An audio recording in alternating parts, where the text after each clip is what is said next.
Okay, let's talk about the GED test. I know, it can feel like this huge mountain you have to climb, but what if I told you that you could have a map? That's exactly what we're going to do today. We're building your personal game plan for test day success. So, feeling nervous about the GED?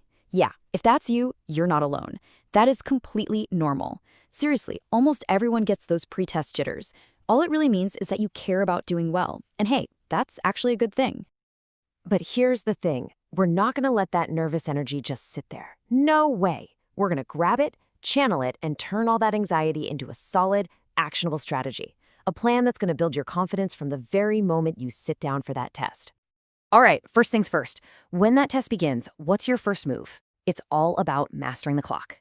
You know, besides your own brain, the clock is probably your most powerful tool on test day. And figuring out how to use it, well, that's your first and most critical move. So let's talk about this idea of pacing. And listen, pacing isn't about rushing, not at all. It's actually the opposite. It's about being in control. Think of it like an insurance policy against that awful, frantic panic you feel when you realize, oh my gosh, there are 10 questions left and only 2 minutes on the clock. We've all been there, right? Pacing helps you avoid that. And here is your first action item, literally the second the test begins. Look at the total time they give you, and then look at the number of questions. Do some quick math in your head. How much time can you spend on each question? Is it a minute and a half? Whatever that number is, that's your new best friend. It becomes this little internal clock, your foundation for the entire test. Okay, so you're managing the clock. Awesome. Now, what do you do with that time?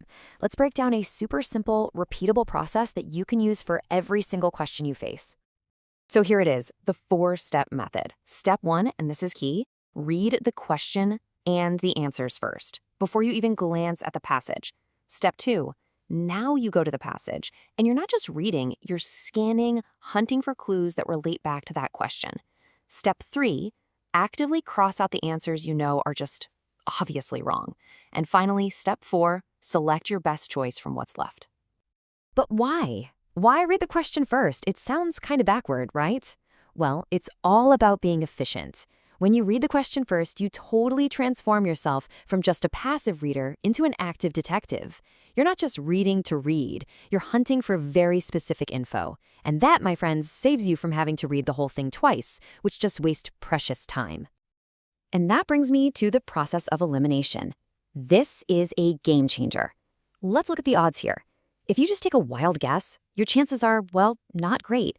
But what happens if you can just spot 2 answers that are clearly wrong and get rid of them? Look at that. Your odds shoot up to 50-50.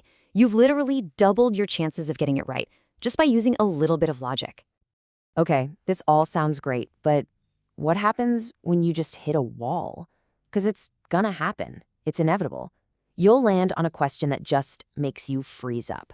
For that, we need the stuck protocol. I mean, we've all been there, right?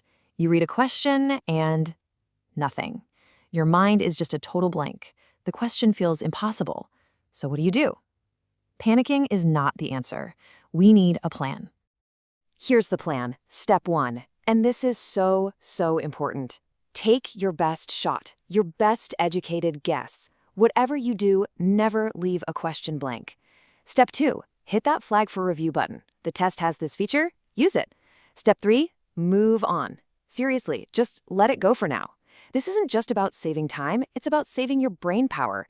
You don't want to get bogged down on one tough question when there are easier points you can grab down the line. If you've got time at the end, you can always come back to it. You know, there's a golden rule that makes a lot of those tough questions suddenly a lot simpler. And it's this: the only source for your answer is what's written right there in the passage. That's it. Your own opinions, some random fact you learned in another class, none of that counts. If you can't point to the evidence in the text, it's not the right answer. Trust me, remembering this makes your job so much easier. All right, so we've covered the mechanics, the time, the tactics. Let's talk about the final and maybe most important piece of the puzzle, your mindset. This is about how you approach the end of the test. And really, it all comes down to this. You have to trust yourself. And look, I know that can sound like some motivational poster fluff, but it's a real strategy. Your brain is processing information super fast, and that first gut feeling you get, that's often your brain correctly connecting the dots without you even realizing it. The biggest trap is to overthink and second-guess yourself right into a wrong answer. I mean, just think about it. You've put in the work, you've done the studying, and now you have a solid, strategic plan for test day. You know what to do from the first second to the very last question. You've absolutely earned the right to be confident in the choices you're making. So let's lock it all in. Let's run through that game plan one more time. Think of this as your test day checklist. Number 1, pace your time from the get-go. 2, read the questions and answers first. 3, eliminate those wrong answers to boost your odds. 4, use that flag for review button so you never ever get stuck. 5, answer based only on the text they give you. And last but not least, trust your gut. And really, that's the whole point of this.